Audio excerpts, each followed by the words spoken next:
and welcome to Jewish World Weekly on I-24 News. I'm Emily Francis. Join us every week where we focus on stories, issues, and personalities of Jewish interest here in Israel and throughout the diaspora, the global Jewish community. And we start with our top 5 items in the Jewish world, presented by Nicole Zedek. Hi, Nicole. Thanks, Emily. Here are the top 5 items in the Jewish world this week. Trials are underway for some of the suspects in the anti-Semitic attack last month on Maccabi Tel Aviv fans in Amsterdam. New details are emerging about how the attacks took place.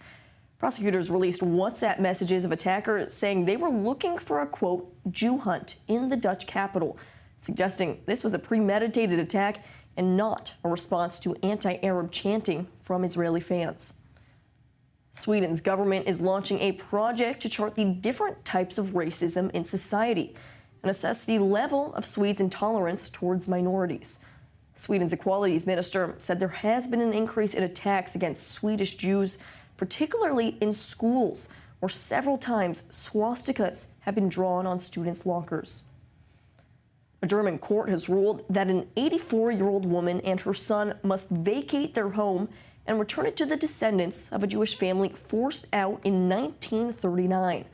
The house in Wandlitz, about 15 miles north of Berlin, was initially bought by Alice Donat and Helena Lindenbaum in 1932, before the Nazis forced them to sell it for a small price to the ancestors of the current residents. Well, the court made its initial ruling in 2015, but after a decade-long legal battle, the court ruled in favor of Donat and Lindenbaum's descendants. The founder of global fashion chain Mango, Isaac Andique, has died at the age of 71 after an accident while hiking in Spain. According to Spanish media, he fell into a ravine while on a hiking trail in Montserrat. Born in Turkey to a Jewish family, Andique immigrated to Spain in 1969, where he co-founded Mango in Barcelona with his brother, Naaman Andique. And the New York Yankees have agreed to a whopping 7-year deal with Jewish pitcher Max Fried, worth a reported $218 million. Fried spent 7 years with the Atlanta Braves and became a 2-time All-Star in 2022 and 2024, and is now the 4th highest-paid pitcher in Major League Baseball. Now, those are all of the top 5 items in the Jewish world this week. Back to you, Emily. With more than a year of sheer terror for Jewish students and professors on university campuses in the wake of the October 7th massacre, some universities are beginning to take action. The University of Michigan administrator Rachel Dawson was fired over alleged anti-Semitic comments.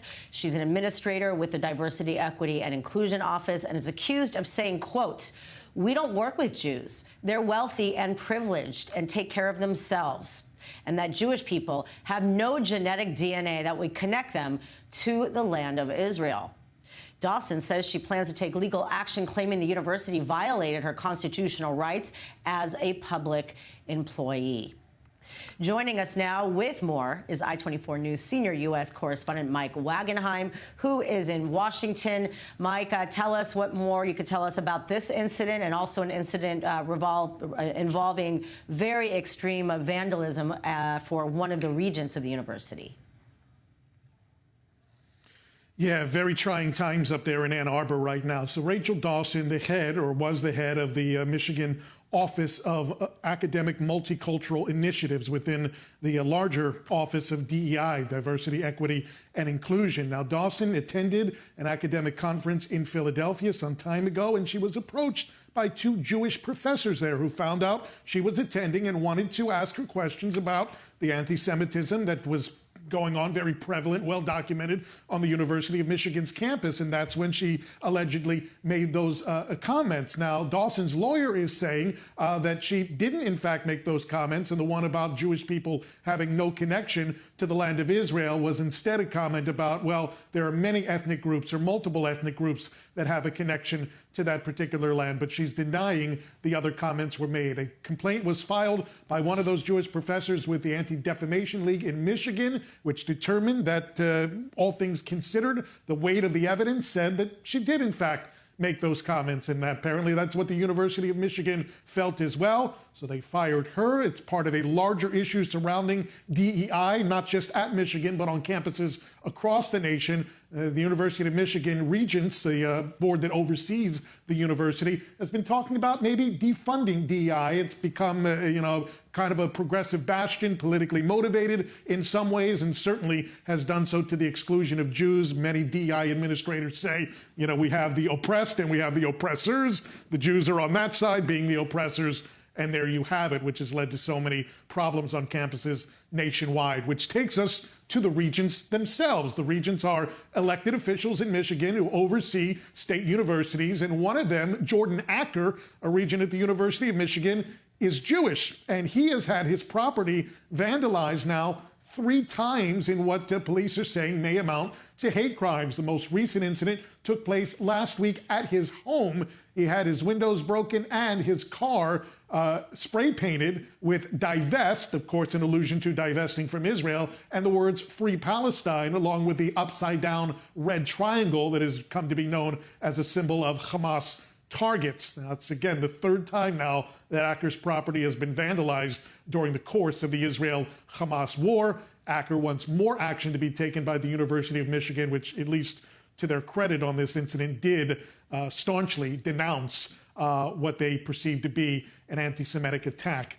against Jordan Acker. Again, just major problems right now, not just at Michigan, but again, across the country. We hoped it would kind of cease or at least die down during the summer break. That hasn't happened to any extent, Emily. Okay, also, and part of what they threw into the house was a bottle of urine, if we want to also, mention that. Just a horrific behavior. President-elect Trump has been quite vocal. He was at an Israel-American Council event a few months ago pledging to take measures to combat anti-Semitism on campuses, saying it's very important for U.S. Jews to have equal protection under the law, and they're going to get it. So what do we expect him to do about it should things flare up once he takes office? Well, it's interesting, and they've already obviously, flared up, Emily. It's to what extent they're going to take action now. And it's interesting with the Trump administration because the nominees have said constantly, we're going to take action. There's no doubt about it. But also the Trump administration and their nominees and allies have said, we got to dismantle the Department of Education. The Department of Education runs those investigations of anti-Semitism on campus. We spoke to Kenneth Marcus. He's the head of the Brandeis Center and created the structure when he worked at the Department of Education to investigate incidents of anti-Semitism and other hate crimes. And we asked him, well, what happens here if the Department of Education is in fact defunded or dismantled by the Trump administration to some extent? Where can college students go to voice their complaints about anti-Semitism? Here was his answer in a recent discussion we had with Kenneth Marcus. It's 20 years ago that under the George W. Bush administration, I developed the doctrinal structures under which Jewish student civil rights are protected by the Education and Justice Department. And that has withstood the test of time now for 20 years over different administrations in different parties. It's not going anywhere. Assuming that President Trump is able, with the support of Congress, to dismantle the Department of Education, that doesn't mean that this work will cease, although it does mean that it will be taken under a different address. There may be fewer administrative cases of a lesser degree of significance that are pursued, but that those that are pursued are done with much greater vigor. Department of Justice cases and investigations have a power to bring in far more resources and greater accountability. So we don't yet know what a closure of the department would look like, and we don't expect it's going to happen overnight, but there's no reason to assume that it will lead to weaker as opposed to stronger enforcement in the cases that we care about. I-24 News senior U.S. correspondent Mike Wagenheim, thank you very much.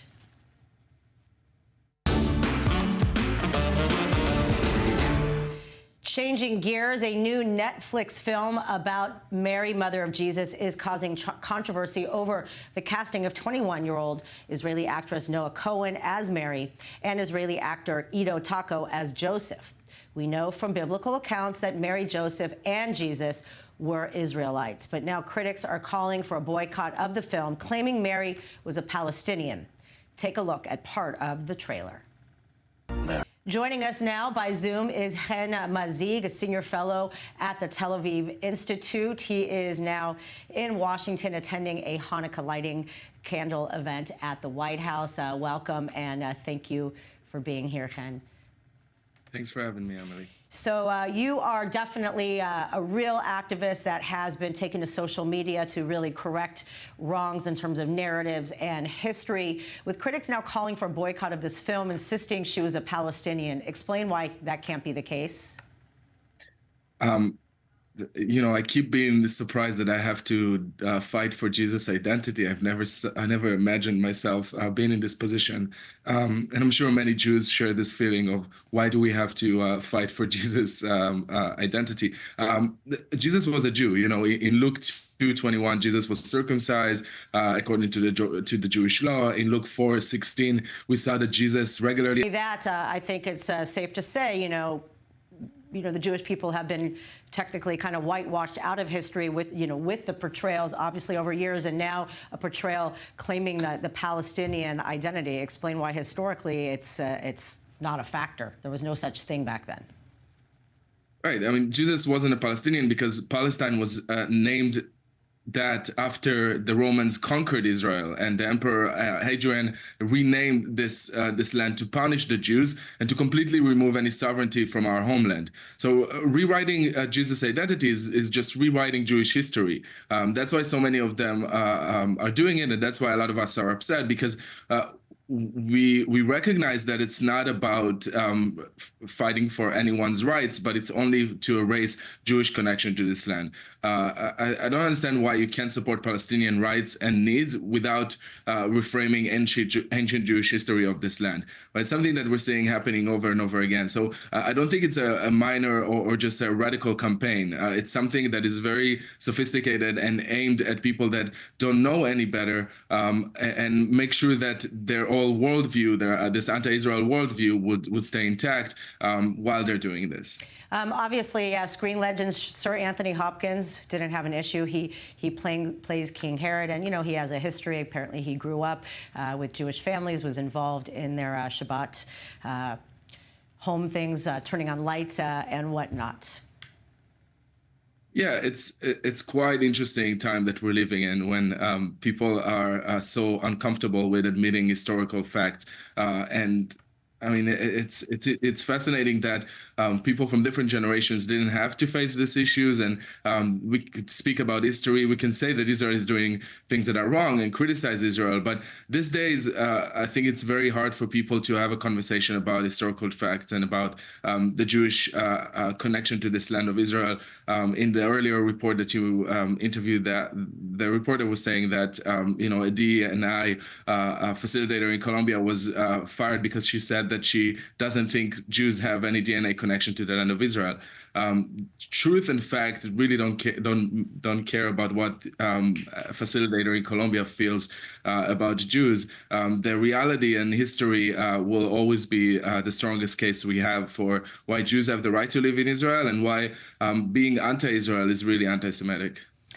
Thank you very much, as always, Chen Mazig, Senior Fellow at the Tel Aviv Institute. Always a pleasure. Thank you so much. As the Russia-Ukraine war wages on, millions of Ukrainians remain displaced in foreign countries. One of those countries taking in these refugees is Hungary, which is on the western border of Ukraine. And deep inside western Hungary is a refugee camp designed to house the thousands of Jews who had to flee their homeland. I-24 News correspondent Joe Brown visited this compound by Lake Balaton and witnessed a very special day for a very special couple.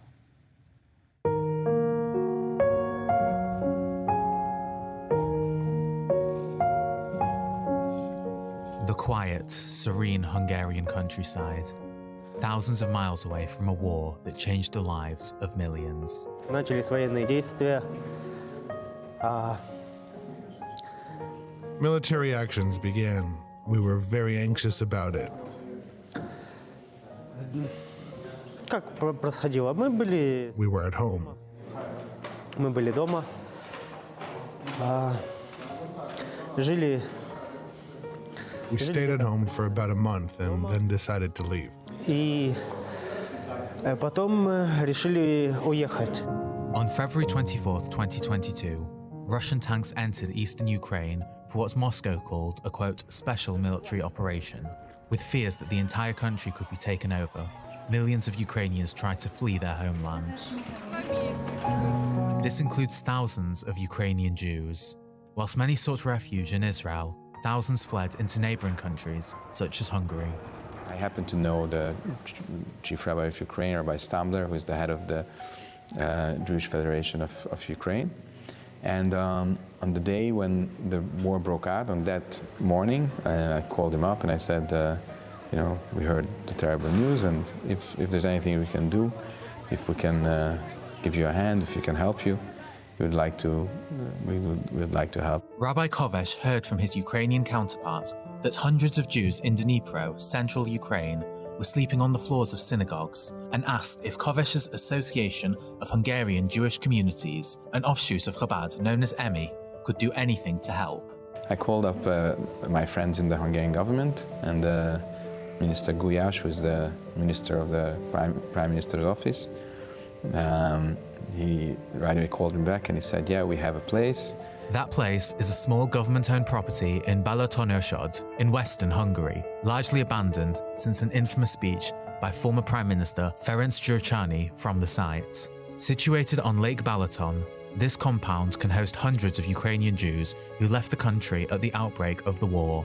Around 4,000 people, including some Israelis who fled the North and Gaza border at the start of the war last year, have stayed in the camp since it was founded in spring 2022. We have now around 150 people that live here day to day. Many of them are half families, just women with children, or either their husbands are still in Ukraine or they work in the city in Budapest. So the Ukrainian Jews became a part and parcel of the Hungarian Jewish community, and we are very happy for that. One of those 150 people living here is Andrei, who fled Berdyansk in southeast Ukraine shortly after the start of the war.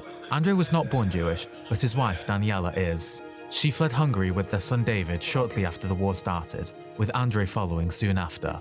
After Chabad integrated Andrei into the Hungarian community, he opted for a decision that would change his life. Когда я попал сюда, When I got here to Balaton, there was a Jewish community. I immediately became part of it, and this gave me an even stronger push to undergo the process of conversion to Judaism. I started learning how everything works, attending prayers, participating with others in the prayers. I observed how people lived, how the Jewish people live, their traditions, their inner values, their feelings, and their actions. I really love our Jewish people because we are very kind. потому что мы очень добрые. Today is an important day for Andrei. Just a couple of weeks after his conversion was completed, he is now marrying Daniela in an Orthodox Jewish wedding in the presence of their family, including their newborn child Aviram and their fellow Ukrainians living in Balaton. And despite the hardships of having to move to a new country in difficult conditions, Andrei is overwhelmed with the support and love he has received from the Jewish community and looks forward to his new lease of life as a Jewish man. Я очень счастлив. I am very happy, and I hope that everyone around me is happy right now. This is more than happiness. I can't put it into words. It's amazing, simply extraordinary. I'm grateful to everyone who took part in this. Thank you all so much. I am immensely happy.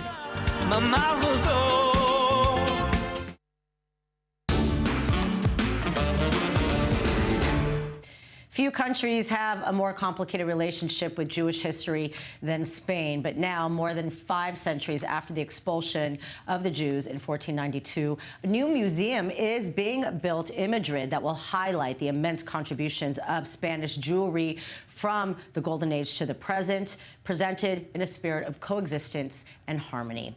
I went to Madrid to film a TV special of Holy Land Uncovered, and here is a preview of the impressive Museo Hispano-Judía taking shape in a huge way.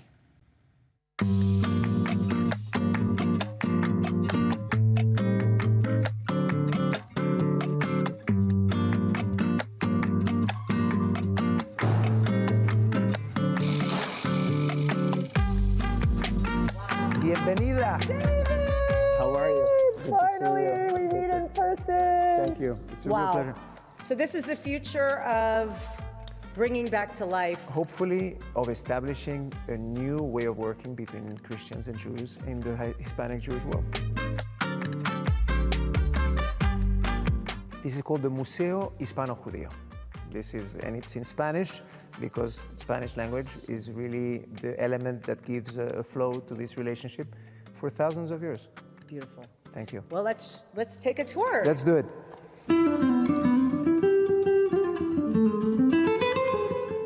The building is owned by the Metro Company of Madrid. This used to be a building dedicated to monitoring all the substations, the electric substations of the Subway Company of Madrid. So besides the building, you have a system of tunnels that connect this building to all the metro infrastructure of the city. Wow. So this is a hall that we're going to dedicate as part of the permanent exhibition. It's going to be divided into two floors to show the history of Judaism and specifically also Hispanic Jewish ties and culture and why is it a special relationship. And we're going to show it from a perspective of showing the things that unite us. You know, there's obviously light and darkness in every story. We will talk about everything, but we will show that we have an opportunity in this moment in time to build something together. The ceiling is going to be increased, so you see already the structure there, plus another floor. So that's going to be a grand entrance. All of these, by the way, the columns go out. And if you come this way, this is the entrance, and I'm going to show you how you're going to really enter.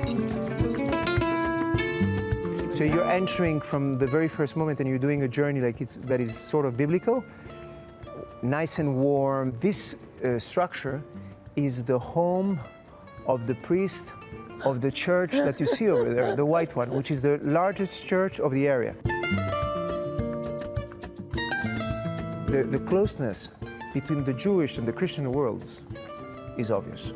And what we're trying to do here is to look at things in a positive way, because Christianity has nothing to do with what it was 1,000 years ago. So all of this will be empty, no columns, and it's going to be a 400-seat auditorium with a connection to this that you will see right now that leads us into the other area. So you can see that it's open already. Wow, this is really freaky. By the way, this is where it's connected to the tunnels, literally. So it's pretty scary looking. But think about the following. This can be a room where you walk in and you have all of this, with the different films that are happening. And it shows you, for example, the history of the Jews in Monterrey in Mexico, which is an incredible place. It was a city that was created by Jews. We're entering the area where we are going to have still part of our permanent collection, but mainly now we're entering into the temporary collections. So you can have, for example, we can bring 100 pieces of Chagall's paintings. Wow. And we can bring it here, and we have the whole collection that can run independently. We have 4 galleries. First gallery is dedicated to Judaism from Avraham Avinu to the Shoah. Second part is about Hispanic Jewish world with all its history. How Jews arrived here, how Jews lived here, when Jews left this place, how conversos had to leave for 5 centuries, and what happened to this Sephardic diaspora. The third gallery that we have is a gallery about Jewish values. So we're going to show in this gallery what things in common we have between the main monotheistic faiths. There's a fourth gallery that is very important to us, which tells you about Judaism today, modern Judaism. And there, what we show is the centrality of Israel. We get 85 million tourists in Spain every year. The statistics will probably hit 90 million. So that's, those are very big numbers. Everything is expanding also. The airport of Madrid is expanding. The city of Madrid has had also tourism growing on a 20-25% basis for the last 4 years. And we also believe that this is the moment where you need to talk about a few specific messages, where you celebrate diversity, but from your identity. It's not just, a soup where nobody is anything anymore. On the contrary, we are very strong about our identity, but we're very open in terms of sharing and including and so forth. But from the perspective of respecting everyone's identity. That's the whole ethos of this foundation. Thank you so much for watching Jewish World Weekly. I'm Emily Francis. Shalom from Tel Aviv.